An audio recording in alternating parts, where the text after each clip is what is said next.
अस्सलाम वालेकुम जी। आज हम बात करते हैं गोल्ड की। बहुत सारे दोस्तों की तरफ से ये मैसेज आ रहे थे फेसबुक पे, मैसेंजर्स पे और व्हाट्सएप वगैरह पे कि गोल्ड की नेक्स्ट मूव के बारे में जो है वो प्रेडिक्ट करें कि क्या मूव हो सकती है उसकी गोल्ड की आने वाले दिनों में। तो अगर गोल्ड के बारे में मैं बात करूं तो आप लोगों को पता है कि गोल्ड की जो भी ये वाली मूव आई जो आपके सामने इस वक्त नजर आ रही है, उसके पीछे गजा और इसराइल की जंग यानी फंडामेंटल्स इन्वॉल्व थे। उसके बाद फिर इसराइल ने ईरान पर हमला किया, फिर ईरान ने इसराइल पर हमला किया, मतलब दूसरे ममालिक को साथ मिलाकर, फिर मतलब वो एक सारा कुछ जो आप लोगों ने न्यूज़ वगैरह में सुना और जो भी मामलात हैं। अब हुआ क्या कि जब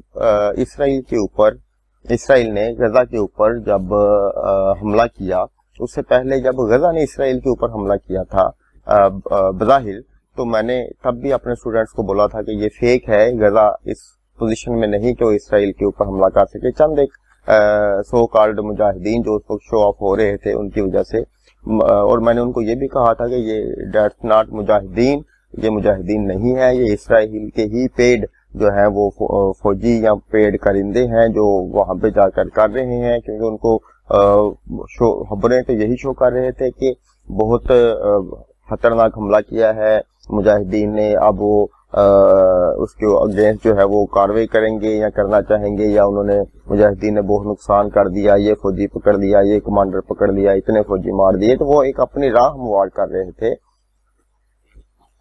उसके ऊपर, गजा के ऊपर अटैक करने के लिए, और वही किया उन्होंने। ये मेरे स्टूडेंट्स इस बात की गवाही देंगे कि मैंने उनको उन दिनों में बोला था कि ये जो है गजा के ऊपर बड़ा भारी वक्त आने वाला है और ये रुकने वाला नहीं है। तो वही हुआ, गोल्ड जो है वो क्या बड़ी मूव के साथ ऊपर की तरफ गया और चलता चला गया। तो अब क्या है कि अब जब इसराइल ने बेसिकली अपना टारगेट अचीव कर लिया है, वो गजा का एक बड़ा हिस्सा जो है वो खाली करवाना चाहता था मुसलमानों से, वहां के रहने वालों से, और वो उसने करवा लिया। अब उसकी कोशिश थी कि थोड़ा सा थ्रेड प्रोड्यूस किया जाए मजीद, ताकि कोई जो दूसरे मुस्लिम कंट्रीज हैं वो उसके ऊपर अटैक ना करें, और उसने इसी वजह से ईरान के ऊपर अटैक किया। वो एक्सपेक्टेड नहीं था कि ईरान जो है वो रिट्रीट करेगा। ईरान ने क्या किया कि उसने 5 डिफरेंट पोजीशन से जब इसराइल के ऊपर हमला कर दिया, और ईरान के साथ जो है दूसरी साइड पर पुतिन जो है वो रूस जो है वो आ खड़ा हुआ। और इस वक्त वो पाकिस्तान भी जो है वो इस कंडीशन में नहीं कि उसके साथ अमेरिका के साथ या इसराइल के साथ डायरेक्टली जो है वो खड़ा हो सके। तो वो उनके लिए बड़ी एक परेशान कौन सी सूरत हाल बन गई, और यहीं पर आकर अमेरिका के साथ दिया कि इसराइल के सदर को कि थोड़ा ठंडा रहो, अब अपनी कार्रवाई को मजीद ना बढ़ाओ। वजह उसकी ये है कि उसमें भी अमेरिका में भी गजा के हक में जो है वो मुजाहिरे होने शुरू हो गए। ऊपर से वो अब जो वो मुजाहिरे जो है वो दूसरी तरफ अमेरिका के लिए जो ये जो इलेक्शन आने वाले हैं अमेरिका में बाइडन के लिए, वो बड़े जो है वो खतरनाक हैं, क्योंकि ट्रंप की मकबूलियत बढ़ती चली जा रही है। तो बाइडन को अपनी मकबूलियत को बरकरार रखने के लिए या अपने आगे वाले उनको सेव करने के लिए भी जो है इस वक्त जरूरत थी कि ठंडा रहा जाए, कोई नई जंग या ना कोई नया महाज ना खोला जाए। तो इस वजह से इन सारी चीजों को मद्देनजर रखते हुए अगर मैं अपना ओवरव्यू दूं एक पुराने ट्रेडर्स के तौर पर या पुराना फंडामेंटलिस्ट के तौर पर, तो मुझे लग रहा है कि अब ये जंग वाला जो मामला है ये ठंडा होता हुआ नजर आ रहा है। मुझे अब ये नजर आ रहा है, तो इसका मतलब है कि अब के गोल्ड जो है वो नीचे गिरने के चांसेस हैं, और जो यूएसडी है उसको, हाँ अब यहाँ पर एक चीज बड़ी मजे की है कि यूएसडी जो है गोल्ड भी मुसलसल बुलिश है, और यूएसडी भी जो है वो मुसलसल बुलिश ही जा रहा था। हालांकि अगर आप स्पोर्ट डिस्टेंस के या वीएसए के या दूसरे तीसरे से अगर आप वो बात करें, तो वो कहते हैं, वो आप सुनने में आता है या आप लोगों को पता है या मैं भी ये चीजें सिखाता हूँ कि कोरिलेशन जो है वो वर्क करता है। जब फंडामेंटल्स इस तरह के आ जाएं तो कोरिलेशन का जो है वो परसेंटेज कम हो जाती है, ना होने के बराबर रह जाती है, फ्लक्चुएट करती रहती है। तो यहाँ पर भी कुछ ऐसा ही हुआ, गोल्ड भी ऊपर जा रहा है, DXY भी ऊपर जा रहा है। अब गोल्ड और यूएसडी जेपीवाई आपस में कोरिलेटेड है, यूएसडी जेपीवाई भी ऊपर जा रहा है। तो अब बड़ी एक की जो सिचुएशन है वो यहाँ पर क्रिएट हो रही है, उस हवाले से भी कि अब अगर इन्होंने यूएसडी को नीचे जो है वो डाउन साइड पर जो है वो फेंकना है, तो उसके लिए जरूरी है कि यूएसडी को ऊपर उठाया जाए। अब यूएसडी को ऊपर उठाएंगे तो यूएसडी जेपीवाई भी बाई साइड पर निकलेगा। अब अगर यूएसडी जेपीवाई बाई साइड पर निकलेगा तो कोरिलेशन यूएसडी गोल्ड को फिर से वो नीचे उस तरह से नहीं फेंक सकते। नॉर्मल कंडीशन में फंडामेंटल अब नॉर्मलिटीज की सूरत में तो ये लेके जा सकते हैं, उनके पास रीजन मौजूद है, मगर इस सूरत में रीजन मौजूद नहीं है। अब एक बड़ा टिपिकल सा कंडीशन है तो होगा क्या, तो ये क्या होगा ये हमें बताता है डिजिट्स मेथड कि आने वाले दिनों में क्या होगा। मॉडल्स को देखेंगे, पर मुझे जो होता हुआ नजर आ रहा है, मुझे आने वाले दिनों में भी कोरिलेशन सच है कोई अच्छा वर्क करता हुआ नजर नहीं आ रहा। ये 110% जो है ये वो लोग जो डिजिट्स मेथड को ट्रेड करते हैं या जो डिजिट को जानते हैं वही इनको जो है वो अच्छे तरीके से ट्रेड कर सकेंगे। कल के दिन में भी एक मेरे स्टूडेंट तैमूर ने मुझसे पूछा था कि गोल्ड को आप कल के दिन में किस तरफ देख रहे हैं, तो मैंने उनको बोला कि मैं बाई साइड पर देख रहा हूं और अल्हम्दुलिल्लाह मॉडरेट बाई की सूरत में देख रहा हूं, तो अल्हम्दुलिल्लाह वो बाई साइड पर गया। तो मैं फिर से वही कह रहा हूं कि गोल्ड को अब के ट्रेड करना है तो डिजिट्स मेथड के साथ ही ट्रेड कर सकते हैं। गोल्ड करेगा क्या, अब सवाल वही फिर से वापस आते हैं कि गोल्ड करेगा क्या।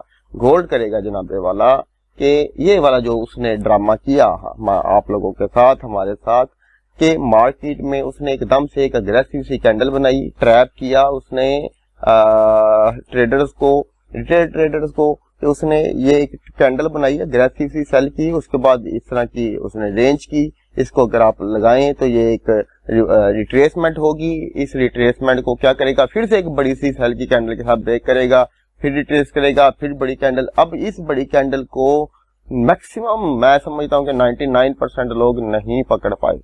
हम पकड़ पाए या हमें आइडिया हो जाता है क्योंकि ऑर्डर्स जो है वो हमें बता देते हैं कि मार्केट आपके क्या करने वाली है। तो बात यह है कि अब के करेगा क्या, करेगा कुछ इस तरह से एकदम से बड़ी कैंडल बनाएगा, ये किसी न्यूज की सूरत में बना दे या किसी भी वजह से बनाएगा इस तरह की बड़ी बड़ी कैंडल, ट्रैप करेगा, लोग सेल में आएंगे, ये फिर थोड़ा सा बाय साइड पर जाएगा, ट्रेडर्स रिटेल ट्रेडर्स उसको क्लोज करेंगे, ये फिर से डाउन साइड पर आ जाएगा। और जो एक मशहूर सा मुहावरा है, मैं बाय करता हूँ मार्केट सेल चली जाती है, मैं सेल करता हूँ मार्केट बाय चली जाती है, कुछ उस तरह का मामला होगा। मगर ये जो कंडीशंस नजर आ रही हैं इसमें मुझे तौर पर मैं बात कर रहा हूं, इसमें मुझे जो गोल्ड है वो नीचे आता हुआ नजर आ रहा है। अब दूसरी साइड पर चलते हैं कि क्या गोल्ड बहुत स्पीड से नीचे की तरफ आएगा। नहीं, बहुत स्पीड से नीचे, स्पीड से मुराद कि एकदम से बड़ी बड़ी 3-4 कैंडल बना देगा, चांसेस नहीं है। क्योंकि हो सकता है इसराइल जाते जाते भी कोई 2-4-6 हमले वार्निंग के तौर पर किसी मुल्क के ऊपर कर दे। अब अगर 1-2-4-6 भी हमले हो गए किसी भी एक मुल्क के ऊपर, तो 110% वो क्या होगा कि वो उसकी वजह से गोल्ड फिर से एक दफा पंप लेगा। हो सकता है 2480 या 2500 तक भी ये चला जाए। अगर इसराइल ने या ईरान तो नहीं करेगा मेरे ख्याल से, इसराइल ने कोई ऐसी हमाकत की तो ये जाएगा। मगर मुझे इसके भी चांसेस कम नजर आ रहे हैं कि इसराइल अब करेगा, क्योंकि उसने जो वहां पे गजा में जो तोड़ फोड़ की, अब वो उसको मैनेज करने के चक्करों में होगा कि वहां पे उसने जो सारा मस्मार कर दिया, वो इलाका जो उसने अपने कंट्रोल में लेना था वो उसको अपने हिसाब से स्टैब्लिश करेगा और वहां पे अपने जो यहूदी आबादकार है उनको दुनिया के दूसरे ममालिक में से बुलाकर वहां पर जाके वो आबाद करेगा, वहां पे उनकी सोसाइटीज बनाएगा। क्योंकि ये कुरान पाक की भी पेशीन गोई है कि क़यामत के एंड में सारे यहूदी एक ही दफा निकलेंगे, यहाँ से मतलब खत्म हो जाएंगे। तो इस पेशगोई को भी सच साबित होना है, ये हमारा ईमान है, हमारा यकीन है। तो उसके लिए भी यहूदियों का एक जगह पे इकट्ठा होना जरूरी है। तो वो ये जो यहूदियों ने ये जो गजा का इलाका मस्मार किया, ये इसी वजह से मस्मार किया कि वो अपनी मर्जी की जो है वो वहां पे सारी एस्टेब्लिशमेंट करना चाह रहे थे। वहां पे सारी जो है वो जो भी बिल्डिंग्स वगैरह या जो भी इंफ्रास्ट्रक्चर बनाना चाह रहे हैं वो अपनी मर्जी का बनाना चाह रहे हैं। तो वो वहां पर उनको आबाद करेंगे। अब तो उनको आबाद करने के लिए कम से कम साल, 1.5-2 साल, तो अब 2-3 साल बाद हो सकता है कि दोबारा कुछ इस तरह का जो है वो मामला उठाएं। उसके ट्रम्प के आखिरी दिनों में, उसकी हुकूमत के आखिरी दिनों में उसकी हुकूमत को कमजोर करने के लिए। हो सकता है वहां के एस्टेब्लिशमेंट ट्रम्प के खिलाफ हो जाए, या कुछ इस तरह का ड्रामा हो जाए वहां पे, या कोई भी इस तरह की जो है वो प्लानिंग हो सकती है इसराइल की, क्योंकि ओवरऑल जो है वर्ल्ड को इसराइल ही कंट्रोल कर रहा है। अगर हम एक दुनियावी तौर पर बात करें तो पीछे सारी जो प्लानिंग्स चलती हैं वो इन थिंक टैंक की ही चलती हैं। तो मुझे जो आने वाले दिनों में, जो मैंने आपको बताया कि मुझे जो गोल्ड है वो मिनिमम कम से कम जो है वो इस लेवल तक आने वाले दिनों में आता हुआ नजर आ रहा है। वो क्या है, 22, 20 और 21, 91 के ये लेवल है जहां तक मुझे आता हुआ गोल्ड नजर आ रहा है। और ये आएगा यहाँ पे, ये आएगा यहाँ पे, मैं आपको बता हैं, ठीक है। ये कोड बता रही है, ये डिजिट्स बता रहे हैं कि गोल्ड आने वाले दिनों में गिरने वाला है।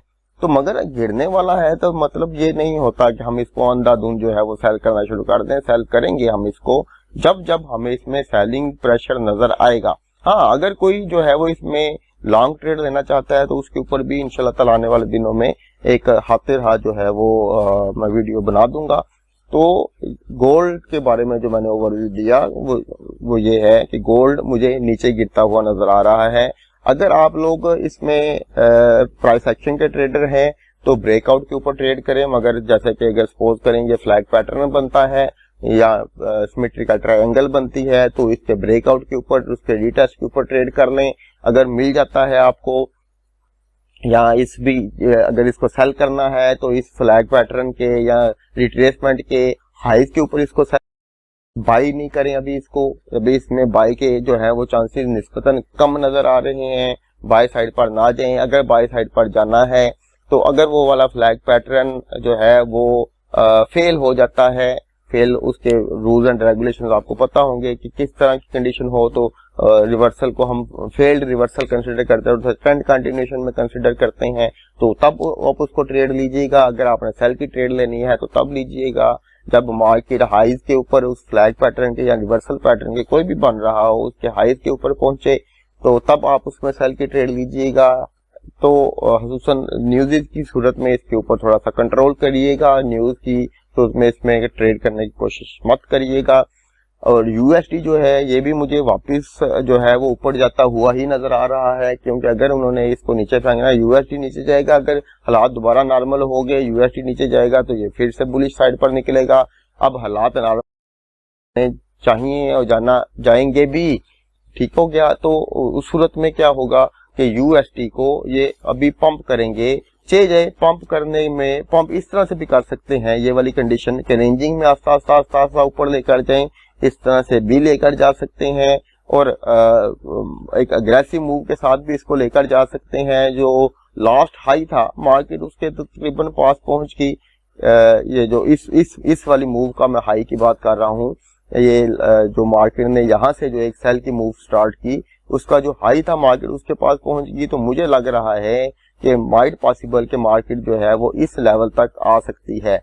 ये लेवल है 109.5 से लेकर 1110 तक का जो लेवल है, यहाँ तक मुझे मार्केट आती हुई नजर आ रही है। एक लेवल ये वाला है, मुझे ये वाला जो लेवल है यूएसडी का जो ऊपर आ रहा है, जो लास्ट हाई है, ये तो पक्का जो है मैं अभी के अभी आप लोगों को कह रहा हूँ ये ब्रेक होगा। कब ब्रेक होगा ये तो डेफिनेटली मार्केट की कंडीशंस के ऊपर है। मगर अगर आप लोगों को मेरी DXY की लास्ट वीडियो याद हो जिसमें मैंने DXY का एनालिसिस आप लोगों को दिया था, तो मैंने उसमें कहा था आप लोगों को कि मुझे जो USD है वो इस लेवल तक आते हुए नजर आ रहा है। अगर वो वीडियो देख लें, अगर आप लोगों में से किसी ने देखी, यहाँ पर थी, यहाँ पर मार्केट थी, तो मैंने तब कहा था कि मुझे मार्केट इन लेवल तक आने वाले दिनों में आती हुई नजर आ रही है। आप लोग देखें मार्केट उस लेवल से भी ऊपर तक गई, अब फिर से रिट्रेस कर रही है। अब जो मैं प्रेडिक्शन दे रहा हूँ उसको ध्यान में रखिए कि मुझे मार्केट कम से कम इस लेवल तक, यानी कि ये प्रीवियस हाई तक आती हुई नजर आ रही है। अगर प्रीवियस हाई को 90% चांसेस हैं कि ब्रेक कर देगी, ब्रेक कर दिया तो अगली मार्केट जो है वो ये वाला जो लेवल मैंने 109.5 से लेकर या 6 से लेकर 1111 तक का जो एरिया मैंने आप लोगों को बताया है, यहाँ तक तो पक्की जाएगी मार्केट। तो डेफिनेटली जो गोल्ड के मैंने आपको लेवल्स बताए हैं वो भी वर्क करेंगे। अब ये हमारी मार्केट को यूएसडी को आपने दोबारा से बाय कब करना है, जिसमें उन पेयर्स के साथ जिनमें यूएसडी जेपीवाई तो ऑलरेडी जेपीवाई की डाउन मूव की वजह से अच्छा जा रहा है ऊपर, यूएसडी कैड ले लें, यूएसडी सीएचएफ ले लें। अब यूरो यूएसडी, जीबीपी यूएसडी, इनको आप लोगों ने जो है वो सेल तब करना है जब ये वाला जो फ्लैग पैटर्न है ये वाला ब्रेक होगा। आप लोग देख रहे हैं कि यूएसडी जो है ये एक फ्लैग पैटर्न की साइड पर जो है वो निकल रहा है। इसने 2 दफा इसको जो है वो तोड़ने की भी कोशिश की, ये फ्लैग पैटर्न बना रहा है। इस फ्लैग पैटर्न को ब्रेक होने दें, जहां पे भी जाके ब्रेक होगा मार्केट ऊपर की तरफ निकलेगी। कहां ब्रेक होगा, अब सवाल ये है कि ये कहां पर ब्रेक होगा। तो इसका जो पहला स्टॉप नजर आ रहा है मुझे वो ये S&D का एक लेवल है। मेरे ख्याल से इसको इस लेवल तक जो है वो आना चाहिए। इस लेवल से अगर इसने ब्रेक करना है तो ये करेगा।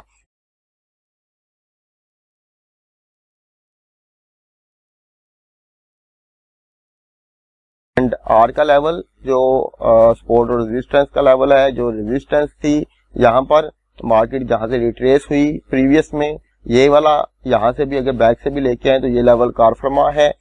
तो ये नहीं कि ये प्राइस लेवल जो है वो कार फरमा है, उसके नीचे ये S&D का लेवल, ये सुपर स्ट्रांग लेवल बन जाता है। मैंने अपनी लास्ट वीडियो में कहा था कि बताया था कि सुपर स्ट्रांग लेवल किस तरह का लेवल होता है, जिसमें मैंने according two digits method trade करने के बारे में बताया था। तो मुझे इस लेवल तक जो है ये यूएसडी आता हुआ नजर आ रहा है। तो उस वजह से अभी ये मैंने जो कहा कि मार्केट इसको रिट्रेस करेगी, फ्लैग पैटर्न बनाएगी, तो ये बाय साइड पर जा सकता है।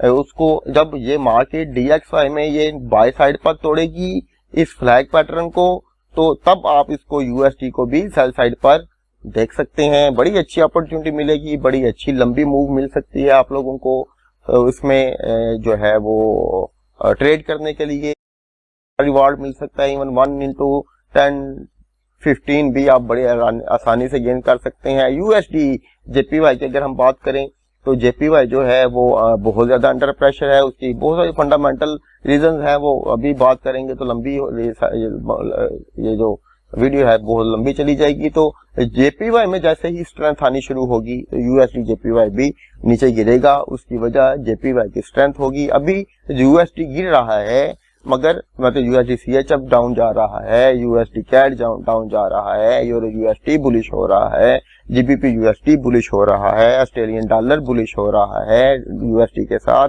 न्यूजीलैंड डॉलर यूएसडी के साथ बुलिश हो रहा है, मगर यूएसडी जेपीवाई भी बुलिश जा रहा है। हालांकि इसको बिलिश होना चाहिए मगर ये बिलिश नहीं हो रहा, उसकी वजह जेपीवाई की वीकनेस है। उसकी वीकनेस की वजह से इसमें स्ट्रेंथ आती चली जा रही है। इसी तरह से जब जेपीवाई में स्ट्रेंथ आएगी, पिछले 2-3 दिन से जेपीवाई को बिलिश साइड पर भी प्रिडिक्ट कर रहा हूं, उसकी वजह उसमें वीकनेस है बहुत ज्यादा फंडामेंटली भी और वैसे भी। तो इसको मैं जो है वो आने वाले दिनों में जब से ही जेपीवाई में स्ट्रेंथ आएगी तो यूएसडी जेपीवाई सेल साइड पर मूव करेगा, मगर उसकी स्पीड इतनी तेज नहीं होगी क्योंकि यूएसडी की स्ट्रेंथ अगर हो तो उसका रिजल्ट ज्यादा होता है, जबकि जेपीवाई की स्ट्रेंथ ज्यादा होगी और यूएसडी में भी अगर स्ट्रेंथ आ रही होगी तो यूएसडी जेपीवाई अपर डाउन विक्स के साथ मूव करेगा सेल साइड पर ही, मगर बहुत ज्यादा तंग करते हुए करेगा। ट्रेड करेंगे हम इसको भी इंशाल्लाह ताला, मगर विद रिस्क रिवार्ड और with rules and regulation, with pattern, with parameters, तो वो उसके ऊपर इंशाल्लाह ताला तबीयत ने साथ दिया तो जरूर उसके ऊपर वीडियो बनाएंगे। तो ये मेरा ओवरव्यू था DXY के ऊपर और गोल्ड के ऊपर। आप लोगों को समझ आए तो इसे स्वाद हासिल कीजिए। वीडियो अच्छी लगे तो अपने दोस्तों के साथ। शुक्रिया, अल्लाह हाफिज।